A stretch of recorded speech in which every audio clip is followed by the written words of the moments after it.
নমস্কার, আমি প্রিয়াঙ্কা। আজকে আমার রান্নাঘরের রেসিপি পমফ্রেট তাওয়া ফ্রাই।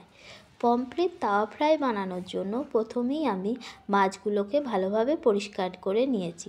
এরপর মাছের গায়ে কাট লাগিয়ে নিয়েছি যাতে মশলা ঢোকে ভালোভাবে। এরপর নুন, হলুদ, গোলমরিচ গুঁড়ো, 1 চামচ ভিনিগার দিয়ে ভালোভাবে ম্যারিনেট করে মাছটাকে 45 মিনিট ফ্রিজে রেখে দিয়েছি। এরপর রসুন, আদা, কাঁচা লঙ্কা, পেঁয়াজ, গোটা জিরে, ধনেপাতা পেস্ট করে নিয়েছি জল ছাড়া।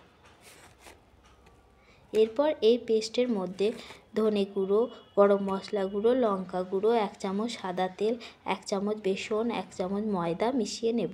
এবার মাছের গায়ে মিশ্রণটা ভালোভাবে লাগিয়ে নেব। এরপর তাওয়ায় তেল গরম হতে বসিয়ে দেব। এরপর মাছটাকে ভালোভাবে এপিট ওপিট ফ্রাই করে নেব।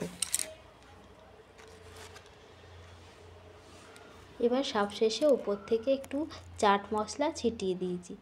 ব্যাস, তৈরি হয়ে গেল পমফ্রেট তাওয়া ফ্রাই। টাটা, আবার হাজির হব পরবর্তী কোনো রেসিপি নিয়ে।